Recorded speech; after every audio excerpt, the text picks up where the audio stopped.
키워드를 통해 사회 문제를 짚어보는 시간 키워드 포착입니다. 오늘은 쿠키뉴스 심유철 기자 함께합니다. 안녕하세요. 안녕하세요. 쿠키뉴스 심유철 기자입니다. 네, 오늘의 키워드는요? 네, 오늘 제가 제시할 키워드는 도그 포비아입니다. 내용 먼저 영상 준비했으니까요. 함께 보시죠. 그 주인한테 있죠. 견주에게 강아지 싫어할 수도 있을 것 같아요. 싫어할 수도 있을 것 같아요. 그 강아지 사는 사람들한테 이제 네. 살 때 어떤 법을 자격요건? 적용시켜야 되는데 그런 게 전혀 없잖아요. 그리고 사고가 일어나고 나서도 별로 책임을 묻지를 않는. 최근 개물림 사고로 인한 논란이 불거진 가운데 시민들 사이에서 도그 포비아, 즉 개 공포증을 겪는 사람들이 늘어나고 있습니다. 개를 데리고 산책하는 사람을 견충이라고 하거나 다 지어진 반려견 놀이터가 폐장되는 등 개를 둘러싼 갈등도 심화되고 있는데요. 사람보다 개가 우선인 일부 반려견주들의 행태가 고쳐지고 제도와 인식의 개선이 시급하다는 목소리가 높아지고 있는 상황. 관련 내용 기획취재팀에서 취재했습니다. 네, 영상 잘 봤습니다. 개에게 목줄을 채우지 않은 견주에게 목줄을 채울 것을 말하지만 우리 개는 안 물어요 라고 대답하는 주인. 혹은 개를 데리고 밖에 나오지 말라면서 개를 발로 차는 등 학대하는 시민. 과연 누가 더 큰 잘못을 하는 걸까요? 이에 대한 답을 찾고자 오늘 주제 마련해봤습니다. 함께 해주시기 바랍니다. 자, 최근 들어서 개에 물리는 사고가 계속해서 이어지고 있죠? 네, 얼마 전에는 경기도 시흥의 한 아파트에서 한 살 난 여자아이가 집안에서 기르던 7년생 진돗개한테 목 부위를 한 차례 물렸습니다. 병원으로 옮겨져서 치료를 받다가 사흘 뒤 숨지는 사고가 발생했습니다. 네. 또 그보다 앞서서 충남 태안군에서는 70대 여성이 집에서 키우던 진돗개에게 목이 물려서 사망한 사례도 있었습니다. 네, 예전에는 개에 물리는 사고 하면 집 밖에서 벌어지는 일이라고 생각을 했어요. 그러니까 반려견이 아니라 주인 없는 개, 떠도는 개에게 물리는 그런 일이라고 생각을 했는데 이제는 좀 상황이 좀 바뀐 것 같아요. 네, 맞습니다. 이렇게 최근 개에 물려 사망한 사건은 길거리를 떠도는 유기견이 아닌 집 또는 집 마당에서 기르는 개에 의한 사고가 대부분이었는데요. 자신이 기르던 개 아니면 이웃집 개인 경우가 많았습니다. 네. 그래서 시민들의 불안감은 더 커지고 있는 거죠. 실제로 개에게 물려서 병원 치료를 받는 경우가 얼마나 많은지 좀 궁금합니다. 관련 통계가 나와 있나요? 네, 소방청에 따르면 개에 물려서 병원으로 이송된 환자는 2014년에 1,889명, 2015년 1,841명, 2016년 2,111명으로 나타났습니다. 한국소비자원에서 조사한 개 물림 사고 발생 건수에서도 2011년 245건에서 2016년 1,019건으로 해마다 늘어나는 모습을 확인할 수 있었습니다. 네. 또 8월까지 접수된 건수만 해도 1,046건에 이를 정도로 많았고요. 또 해마다 늘어나고 있습니다. 생각보다 많네요. 이렇게 개 물림 사고가 잦아지고 이로 인해서 또 사망하는 일들이 늘어나면서 개를 둘러싼 논란이 좀 가중되고 있죠? 네, 그렇습니다. 잦은 개 물림 사고로 인해서 사고견과 견주를 넘어서 일반 개와 견주들에게도 비난이 쏟아지고 있는데요. 일부에서는 사람을 문 개를 안락사를 시켜야 한다거나 맹견 분류를 확대해야 한다고 주장하고 있습니다. 또 사고를 일으킨 견주 처벌 강화 등에 대해서도 이야기가 계속해서 나오고 있고요. 네. 물론 모든 개와 견주들을 통틀어서 비난의 대상으로 삼는 건 물론 문제가 있지만요. 이 원인은 분명히 짚고 넘어가야 할 것 같습니다. 자, 이어지는 개 물림 사고, 그 원인은 어디서 찾아볼 수가 있을까요? 네, 전문가들은 패티캣 실종이 문제의 원인이라고 한 목소리로 말하고 있습니다. 네. 패티캣이란 반려동물을 뜻하는 영어 팻과 예의 범죄를 일컫는 에티켓의 합성어인데요. 반려동물을 키우는 사람들이 반드시 숙지하고 지켜야 할 예절을 이르는 말입니다. 개와 관련한 사고들이 계속 발생하는 이유는 이 패티켓의 부재가 가장 크다는 점이죠. 그러니까 반려견을 키우면서 지켜야 하는 에티켓을 지키지 않은 견주들이 상당히 많다는 의미네요. 네, 남에게 배려를 받기 위해서는 내가 먼저 남에 대한 배려를 해야 하는 게 맞습니다. 하지만 나 하나쯤은 괜찮겠지 라는 생각으로 개가 짖어도 가만히 있고 또 목줄을 길게 늘어뜨리는 등 패티켓을 지키지 않은 사람들이 많았기 때문입니다. 네. 근데 실제로 개를 바깥에 데리고 나오면서도 목줄을 하지 않은 견주가 상당히 많았습니다. 그리고 또 불편한다면서 일부러 풀어주기도 하고요. 네, 실제로 최근까지만 해도 반려동물과 함께 외출 시 목줄을 채우지 않는 경우가 굉장히 많았습니다. 서울 시내 한강공원에서 반려동물에게 목줄을 채우지 않는 주인 등을 계도한 건수는 2014년 32,260건, 또 2015년 39,983건, 지난해 38,309건이었습니다. 올해는 1월에서 9월까지만 해도 28,484건에 달했습니다. 근데 사실 모든 애견인이 이런 건 아닙니다. 사실 일부 반려견 주인들의 관리 부실 행태가 패티켓을 잘 지켜온 견주들에게까지 이렇게 악영향을 좀 미치고 있는 것 같은데, 패티켓을 잘 지켜온 견주들 입장에서는 좀 억울할 수도 있을 것 같아요. 네, 맞습니다. 국내 최대 반려견 커뮤니티에 올라온 글을 보면요. 목줄을 하고 반려견과 산책을 하는데 다른 사람들의 표정을 괜히 살피게 되고 마치 잠재적 범죄자가 된 것처럼 움츠러들었다라고 하는 사람도 있었습니다. 또 올바른 패티켓을 지키는 견주들까지 다 욕을 먹는다거나 또 개가 본인 앞으로 지나가면 일부러 발길질을 하는 제스처 등 일방적인 비난 행동을 삼갔으면 한다고 덧붙이기도 했습니다. 네, 충분히 그 입장도 이해가 갑니다. 이 도그 포비아가 확산이 되면서 애견인들의 불만도 좀 있을 수밖에 없을 것 같긴 해요. 네, 맞습니다. 이번 사건 하나로 강아지를 키우는 사람들의 잠재적 범죄자 취급을 당하는 것 같다며 불편한 기색을 드러내기도 했습니다. 밖에 나오는 반려견들이 목줄을 착용하지 않는 것도 문제지만 행인들이 다가와서 반려견을 먼저 만지거나 부르는 등 건드리는 것도 문제라는 점이죠. 네, 사실 반려동물을 키우는 사람과 키우지 않는 사람의 생각이 충분히 다를 수도 있을 것 같습니다. 그렇기 때문에 양측 입장 모두 좀 존중해야 하는 게 맞고요. 그런데 이렇게 사회적으로 도그 포비아가 확산되면서 또 다른 문제가 발생하기도 한다고요? 네, 얼마 전 서울 서초구에서는 완공된 반려견 놀이터가 개장 직전 600여 개가 넘는 민원과 반대 서명으로 인해서 결국 철거되는 일이 있었습니다. 반려견 시설을 만들어달라는 주민들의 지속적인 요청에 따라서 서초구가 반포 근린공원 인근에 660제곱미터 규모의 부지를 선정해서 예산 2천여만 원을 투입해서 공사를 마쳤습니다. 네. 해당 지자체가 지역 내 첫 반려견 놀이터를 설치한다면서 적극적인 홍보에 나섰는데요. 개장을 앞두고 근처 주민들의 반대 여론에 부딪혔습니다. 결국 활용도 해보지 못하고 철거한 상태입니다. 근데 예산을 들여서 이 반려견 놀이터를 만들었으면 그만한 이유와 근거가 있었을 텐데 그냥 철거가 된 겁니까?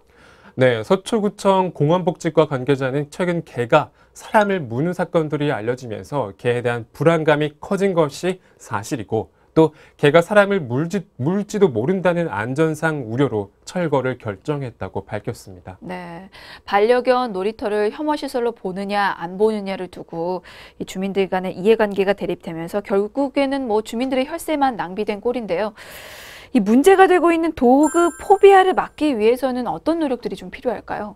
네, 일단 늘어나고 있는 반려동물만큼 관련 제도 역시 생겨야 합니다. 반려인과 비반려인, 또 반려견 등에 대한 교육 의무화도 필요하고요. 반려견과 견주의 행동도 중요하지만 비반려인도 이해할 부분이 있습니다. 또 그와 동시에 반려 문화 인식에서는 앞장서야 하고요. 알겠습니다.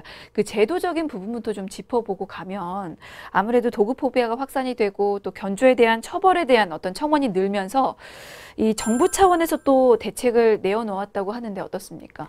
네, 지난 10월 25일 농림축산식품부는 공공장소에서 목줄이나 입마개를 하지 않는 등 반려견 관리에 소홀한 견주에 대해 과태료 부과 기준을 높이는 등 처벌을 강화하기로 발표했습니다.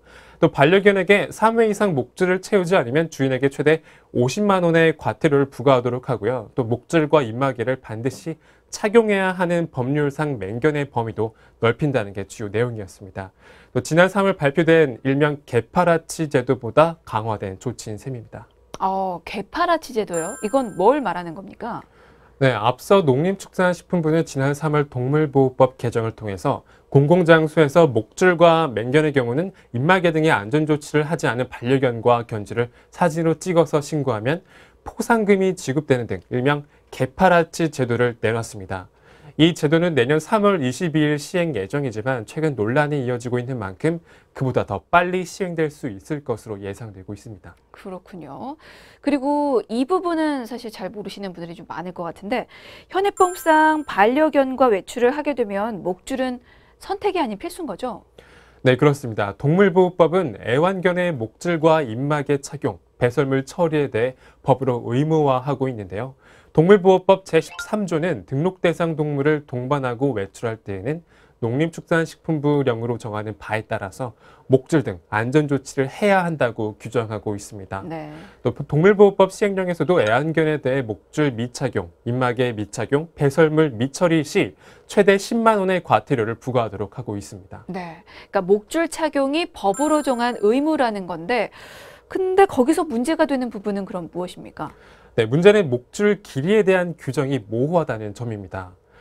현행 동물보호법은 목줄 길이에 대해 다른 사람에게 위해나 혐오감을 주지 않는 범위로 규정하고 있는데요.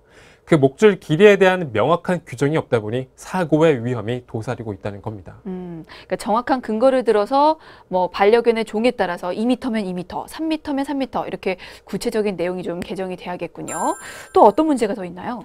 네, 또 맹견 범위 기준도 주목할 부분인데요. 법이 개정돼도 최근 우리나라에서 문제가 된 프렌치 불독은 맹견에 포함되지 않습니다. 따라서 우리나라는 현재 도사견, 아메리칸 핏불 테리어, 아메리칸 스테퍼드셔 테리어, 또 스테퍼드셔 불테리어, 로트와일러와 그 잡종, 또 그 밖에 사람을 공격해서 상해를 입힐 가능성이 높은 개 등 6가지로 맹견을 규정하고 있기 때문입니다. 맹견 범위 규정에 중형견 이하의 견종이 들어가지 않는 게 문제네요. 네, 맹견은 통제할 수 없는 강한 개들을 가리키는데요. 일반적으로 소형견이나 중형견은 대체로 견주의 통제가 가능하기 때문에 맹견으로 분류되지 않고 있습니다. 사실 통제가 되지 않는 개도 있을 수 있는데요. 그러나 통제가 안 되지만 맹견에 분류되지 않는 개의 경우 입마개 등을 착용해서 안전을 보호받을 수 있도록 보호자가 역할을 해야 합니다. 네. 그리고 이 관련 시설 확충도 좀 필요해 보입니다. 다 만들어 놓은 반려견 놀이터를 철거하는 등 그런 무조건적인 관련 시설을 만들지 않는다고 해서 이게 해결될 일이 아닌 거잖아요. 네, 그렇습니다. 오히려 관련 시설을 늘려야 한다는 주장이 계속해서 제기가 되고 있는데요. 동물의 자유와 복지를 이유로 목줄 착용을 꺼리는 견주들을 위해서 사람과 분리된 공간에서 개가 목줄 없이 자유롭게 뛰놀 수 있는 반려견 놀이터를 늘려야 한다는 겁니다. 서울시가 어린이대공원과 월드컵공원, 보라매공원 등 3곳에 반려견 놀이터를 설치했는데요. 하루 평균 240여 마리가 방문하는 등 이미 포화 상태입니다. 네, 알겠습니다. 자, 우리나라는 이 반려동물 인구 1000만 시대를 맞이했고 앞으로 더 늘어나게 될 텐데요. 더 오래 또 같이 잘 살 수 있는 상생의 방법을 찾아야 될 것 같습니다. 우리나라가 이렇다면 해외의 경우를 보면 어떻습니까?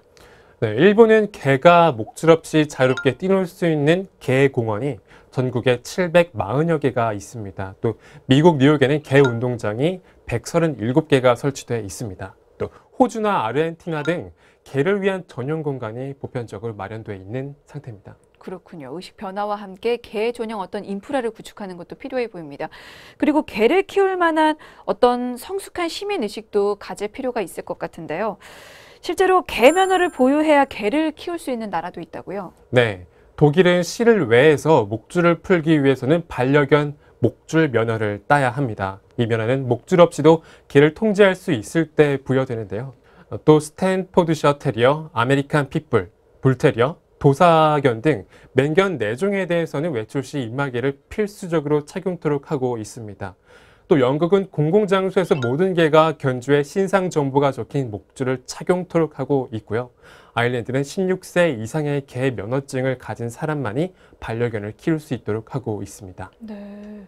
내용이 좀 구체적인 게 아주 철저하게 관리를 하고 있군요.